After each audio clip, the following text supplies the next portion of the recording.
This is going to be a really tough one to hear. But if you trust me, by the end of this talk, you're going to develop some important insights that are going to help you break a habit that you have likely been engaging in without realizing it, or realizing it but without really knowing what to do about it. Are you ready for it? If you struggle with anxiety, then chances are you also struggle with being fairly controlling. And the reason for this is that we often think that the way to manage our anxiety is to be controlling things outside of us as much as possible. That includes people outside of us and our environment outside of us.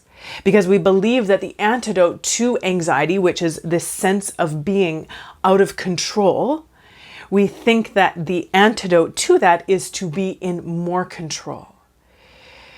Now, this might blow your mind for just a second here, but control in and of itself is just a big fat illusion.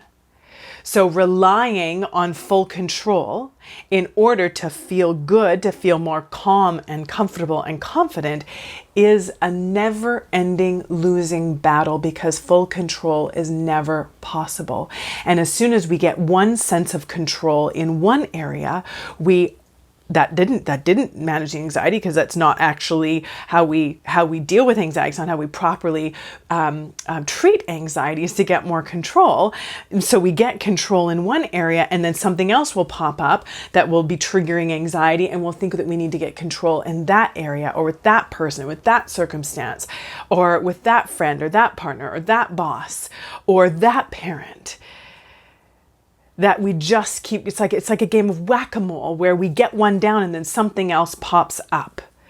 And so we keep trying to control things, environment, people, ourselves in order to get some sense of relief, but it never actually comes because it's not possible to ever have full control, and that's actually not the antidote to anxiety.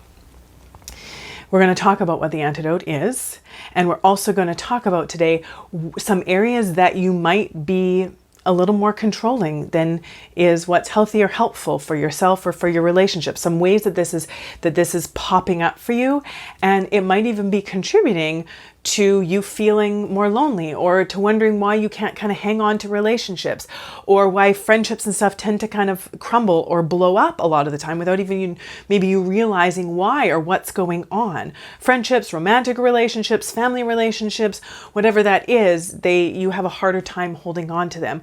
Or you just feel like you're always kind of like white knuckling it through life. Like you can never get enough control, and things are never exactly the way that you want them to be. So you always feel this kind of sense of unrest, of anger, of resentment, of frustration.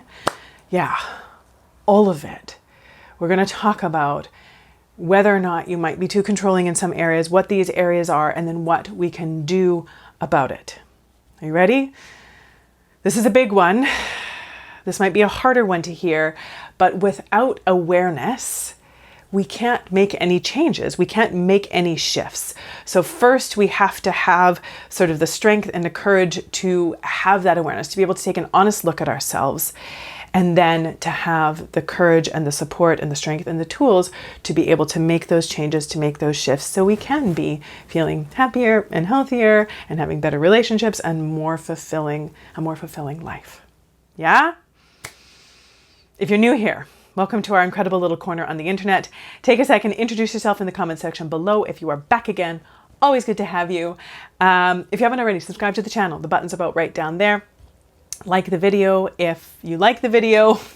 That'd be super helpful. And I'd really appreciate it. And yeah, either way, my name is Julia Christina, and I am a registered clinical therapist, a researcher, a coach, the creator of my membership community, the Shift Society, where we are taking this work to a deeper level, teaching you how to manage and get through your biggest struggles with anxiety, with self-doubt, with depression, with having boundaries, with struggling in your relationships, teaching you a step-by-step process to manage your mind and emotions no matter whoever or whatever is happening in or around you. Get more information about the Shift Society in the description below. Either way, my name is Julia Christina, and I am a registered clinical therapist, a researcher, a coach, and the creator of my membership community. Either way, I help heart-centered humans break through the crap that is holding them back so that they can like themselves and their lives more every day. And absolutely, being too controlling in our lives can be holding us back because, like I said, we keep striving and trying to grasping for something that doesn't exist. Full control doesn't exist. You've tried it. You've grasped it. It's kind of fallen between your grasp, and then you've tried harder. You've tried to control the people around you. You've tried to control your environment. You tried to set everything up so that you don't ever have to be uncertain or feel out of control or feel like things are up in the air. You don't know what's happening, so you don't have to worry. And has it worked? I'm guessing not. I know because I've been there and I've tried it and failed miserably. So, looking at this, things that you might be trying to control too much and how to know if you are too controlling. The first one, and this is going to be a hard one. Do you use guilt to get people to do what you want them to do? And this is kind of this passive or passive-aggressive way of being controlling.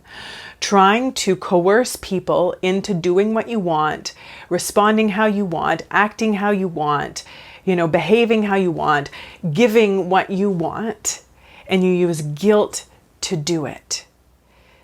Well, if you really loved me, then you would be okay with this.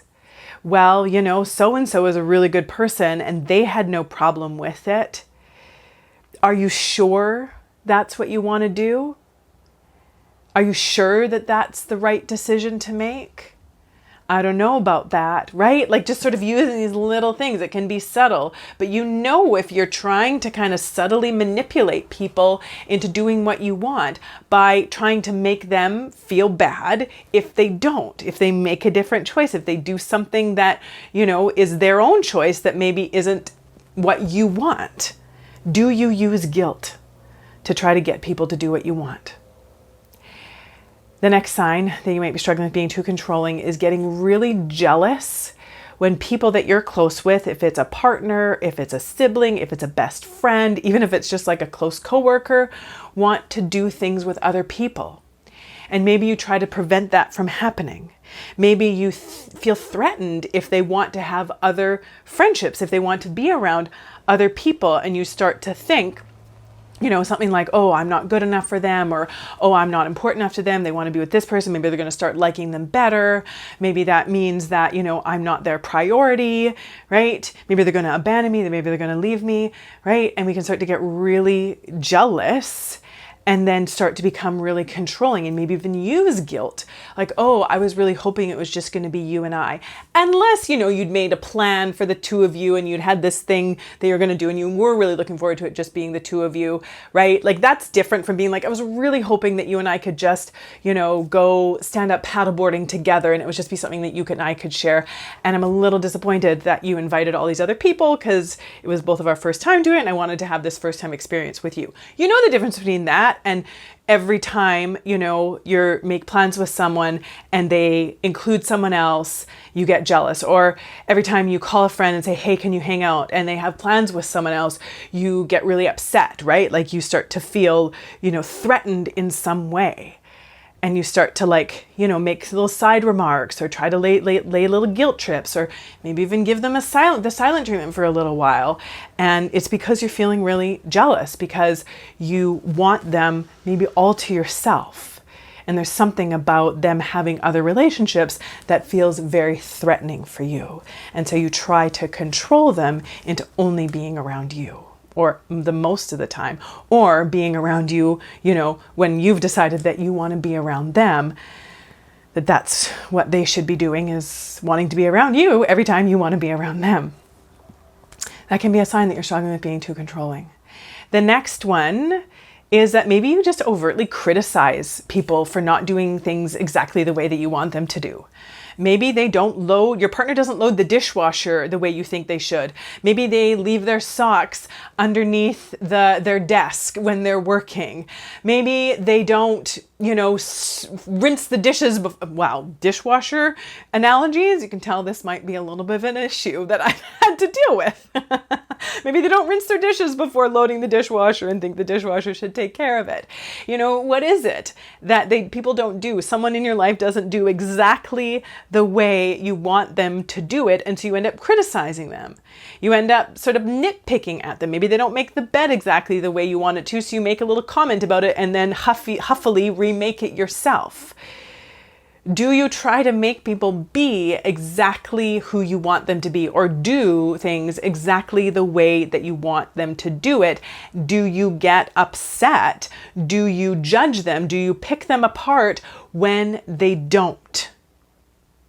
This is something to look at. And I know many of you are like, oh crap, because believe me, when it comes to me in my own life, there's still areas where I'm like, oh crap.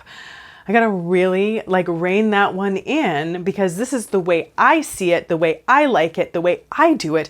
But that doesn't mean that it has to be the way that everybody else does it. And if I'm continuously criticizing other people for the way that they do things, I'm gonna end up finding myself doing most things myself, because people are just gonna get fed up and say, forget it.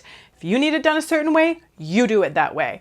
This is the way I do it. If you don't like it, have at it. It's like that saying, if you think there's a proper way, one proper way to load the dishwasher, don't be surprised if you're the only one ever loading the dishwasher.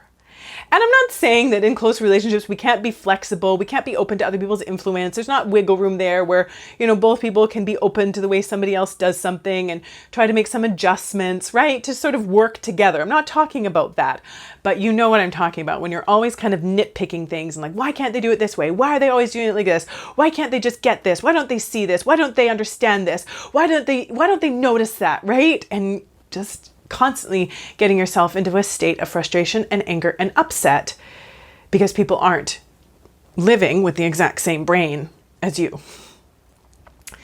So the next sign that you might be too controlling is you punish people when they don't meet your expectations, especially those expectations that are unspoken. You don't actually tell people what your expectations are, but get really pissed when they don't meet them. Right? It's like, well, they should know this. If they loved me, they would know what I needed. If they really understood me, they'd be able to anticipate what's important to me, right? And we put all these expectations on other people. And then when they don't fulfill them, and so often, like I said, they don't even know. You haven't said, hey, I would really like this. Could you please do this? This is important to me. Is this possible to make sure that this happens, right? Like you're not even communicating it and they're not doing it. And then you're getting really mad and resentful and bitter and maybe even punishing them in a passive aggressive way through the silent treatment, through ghosting them, right? Through sulking, right? Those are all forms of manipulative behavior in an attempt to control, right? It's trying to make someone realize how they have upset us or how they've wronged us or how they're just not understanding us. And we're trying to communicate basically under the surface, our hurt through these unhealthy, unhelpful behaviors.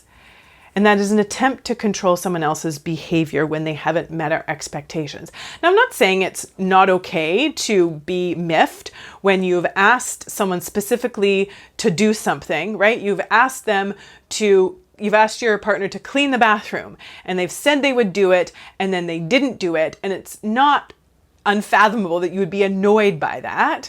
Be like, hey, you agreed to this, you didn't do it. That's different. That's not, trying to control their behavior. That's someone fulfilling a commitment, someone, agreeing to do something and then not doing it. That's not controlling.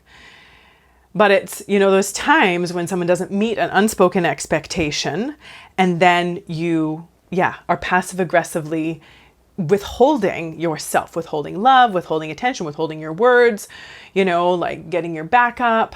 That is a controlling behavior because it's not actually overtly addressing the issue, talking it through, having a conversation and resolving it.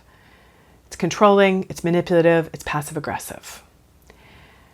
The next thing that might mean that you're struggling with being controlling is you try to coerce people into seeing things your way. It's not just sharing your opinion about politics, about religion, about values, about how you think the world should be, right? It's not just about sharing your perspective on stuff and having a healthy discussion. It's like ridiculing or guilting or forcefully like putting your ideas and your ideals and your opinions on other people and basically telling them that they are wrong and you are right and this is the way it is and this is the way they should think, and if they don't, then there's something wrong with them, or whatever that is. Right? It's like forcing that onto other people and trying to coerce them, trying to control their views. And we could go deeper into why that is, right? Often it is, from like a deeper rooted perspective, it's because we are communal beings where it can feel sometimes threatening if someone has a different perspective because we fear that it can create division. But the thing that creates division is not being understanding or accepting of other people's ideas, ideals, or perspectives. That's what creates the division. It's not even necessarily the differences in and of themselves. So really looking at that, why do I need people to agree with me? Why do I need people to see things my way? Why do I need people to have the same opinions or views or perspectives as I do? Why do I need to have that? Would it or could it be okay if I just let them live according to their own ideals and ideas? Especially if those ideas and ideals are not impacting me in any way. Can I share my opinion? Can I share the reasons for my opinion? Can I have a healthy conversation around, both people around different perspectives? Absolutely. Do I need to force my views down someone else's throat and make them feel like a crappy person if they don't adopt them? That's controlling. The next sign that you might be struggling with being controlling is when you try to solve other people's problems for them and then get upset or punish them when they don't follow your advice. So someone comes to you with a problem, they're like, my boss, my in-law, my cousin, my kid, or whatever that is. And they're like, this is the problem. This is what's going on. This is so frustrating. They're doing this. I can't handle this. And you're like, okay, this is what you need to do. And you kind of lay out the plan, and then they don't follow the plan. And then you get all upset with them and maybe stop talking to them because they didn't follow the advice that you gave them. Whether or not they solicited that advice, it's still up to them whether or not they want to do something about it. And it's up to you whether or not you need them, right? You get to choose whether or not you're going to require them to follow your advice in order for you to be okay. People have the right to live their lives the way that they want to. People have the right to mess their lives up if they want to. Of course, that's not what we want for people that we love. We want to be there. We want to be supportive. We want to try to, help them in the ways that are helpful. But at the same time, we also have to release people to live their lives the way that they want to, because we cannot control that. Like we talked about control. We do not have full control over that. We cannot control. At the end of the day, you cannot move someone's body and their arms and their mouth and make them behave in ways and speak in ways and act in ways that you want them to act. You can offer your feedback. You can offer your advice. You can share your opinions and perspectives. You can try to help come up with solutions, but at the end of the day, they are fully autonomous with whether or not they do that. They follow through on that. They choose that. People are allowed to continue to live in their problems. They're allowed to not solve their problems. You are allowed to take a step back and sort of distance yourself from it if you are being, negatively impacted by their problems, by their choice to kind of continue to engage in those problems and not work them out or not work them through. You are allowed to take a step back. So if someone has an anger issue and when they get upset, they yell and scream and call names, You can give them, pamphlets for anger management. You can give them mindfulness exercises to help them calm down. I have a great one. It's my 10-minute guided mindfulness exercise. It's free. It's in the description below. You can pass that along to them. You can give them resources, but at the end of the day, you can't make them manage their own anger. You can't make them work through that. You can't force them to stop lashing out when they are angry. You cannot do that. I know it's upsetting. I know it's difficult, but you can't control that. Someone is allowed to yell and scream when they are angry. You are allowed to not stick around for it. I'm not saying it's okay. I'm not saying that it's good, but you can't actually, do you know what I mean? Like, you can't actually physically stop them. Are you with me? Keep up. Want to make sure we're all on the same page with this. You can't stop someone for acting in a certain way. You can't control that. You can request change. You can even, set a boundary and say, if you continue to act like this, I will not engage you. I will remove myself from the situation. I may even remove myself from the relationship. That is your choice. This is my choice. That is my boundary. You are allowed to do that. You're allowed to choose how you want to exist amidst their choice to continue to engage in the problem, right? But we can't solve people's problems for them. I remember this was a few years ago. My mom was kind of transitioning, this was several years ago, 10 years ago almost. My mom was transitioning into retirement. And she didn't know what she wanted to do, and she was feeling really anxious. And she's like, I want to continue to be engaged and involved, and I want to continue to make money on top of my my retirement income. And I just want to do something. And I kept offering, and she's like, I don't know what to do, and I'm feeling really stuck, and what am I going to do with my time and with my life? And I kept offering her all these suggestions. I kept trying to solve her problem for her, and she kept resisting it and making excuses and doing the yeah, but, and I don't know, and no, that probably won't work, and I wouldn't have time, and oh, your dad wouldn't want me, and blah, blah, blah. Like, she's going through all this stuff. And I was getting so frustrated because I'm like, I'm trying to solve your problem. I'm trying to fix this for you, and you keep resisting it. And then finally I clued in, and I'm like, why do I need to get frustrated over my mom struggling with what she wants to do in her retirement? Why do I need to get worked up about this? Why do I need to be upset about her not being responsive to the solutions that I think are obvious? Why do I need to get upset about that? Is that something I need to get upset about? And then I kind of realized, and I said to my Mom, is this a problem that you're looking to solve in this moment? And she's like, no, I just kind of want to vent about it. I want to complain because I'm struggling with transitioning to retirement, and I just need to feel heard, that this is a hard time.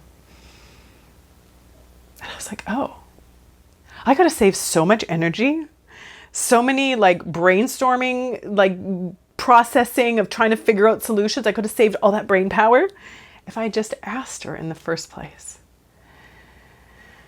You don't have to solve other people's problems for them. You can be with them and for them, but you can't do it for them. And then another way that being too controlling might be showing up is if you are laying your emotions onto somebody else for their choices. Now, this one has some nuances to it, so let's go with it. But let's say that someone is talking to you and telling you about something that they're doing and a choice that they're making, and you're like, oh my gosh, I'm so worried about you. What's going to happen? What if this happens? What if that happens? And you're kind of projecting all of your own fear or anxieties onto them, instead of perhaps taking a step back and asking them and being like, how are you feeling about this choice? What are some of the risks? What are some of the potential outcomes? Maybe even, have you thought about this? Have you thought about that? Have you planned for this? Right? And you're just sort of asking some clarifying questions because you want to make sure that they've, thought it out, that they're making a safe choice or, a good choice for them and their lives, and you want what's best for them. Right? You can see the difference when someone is sharing something that they're doing, a choice they're making, if they're going back to school, if they're starting a new business, if they're training to run a marathon, if they are growing their own vegetable garden, whatever that is. If they're choosing to, take a year off and go travel around the world, and you're like, oh my gosh, this just seems like a decision I wouldn't make, or something that would bring up anxiety in me. And so now I'm going to project that anxiety onto them, and I'm going to try and get them to put my emotions at ease. right? I'm going to try and put my emotions onto them and try to get them to take charge of my emotional state for me and make me feel better. And this can show up in so many different ways. It doesn't even need to be about someone else's choices, but how often do you do that? Do you find yourself doing that? Something is happening and you put your emotions onto someone else and basically say, okay, now you make me feel better. And I remember I heard this from one of my clients and my jaw almost hit the floor when she said that her husband said to her, when I'm upset, it's your job to make me happy. It's your job to make things better for me. Even in life in general, it is your job to make my life good. And I was like, Jesus, take the wheel. I cannot handle this right now. It just triggered everything inside of me. And it goes against everything that I teach and everything that is healthy and everything that is good and for relationships. It was like, this is the antidote to all of that. This is like the antithesis, I guess not the antidote. This is the antithesis of all of that. He was putting his well-being into her hands and basically saying, you are responsible to make me okay, which is absolutely not the case, absolutely inappropriate, and absolutely not possible. We can't make somebody else happy.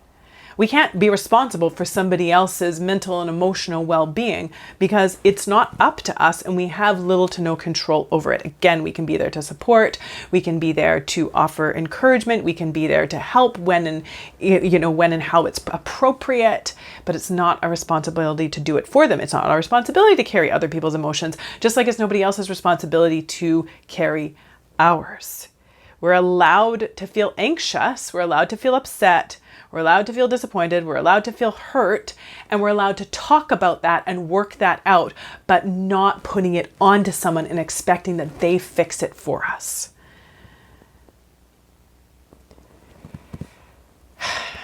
How are you doing? We talked about some heavy stuff here.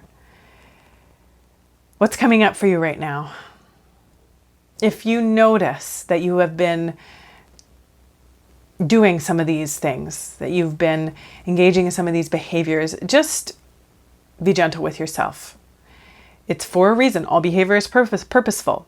It's probably to manage anxiety in some way, shape, or form, right? A lot of the stuff around controlling other people is to try to prevent abandonment, to try to make sure that we are connected to others, and then just like these unhealthy ways of that showing up, right? That we really desire to be loved, to belong, to connect, to feel safe, to feel secure. And then we go about having those needs met in these kind of backwards ways, but it's often learned, right? We picked it up somewhere, we were taught it, we observed it, we absorbed it from somewhere. Be gentle with yourself. You're not a bad person. You've just learned some unhealthy ways and unhelpful ways of being, which is the good news because you can unlearn them. But the first step is to get curious. Why do I need to control this? Why do I need this to be this way? What do I think will happen if it is? What do I fear will happen if it isn't? How will I deal with it? How will I get through it?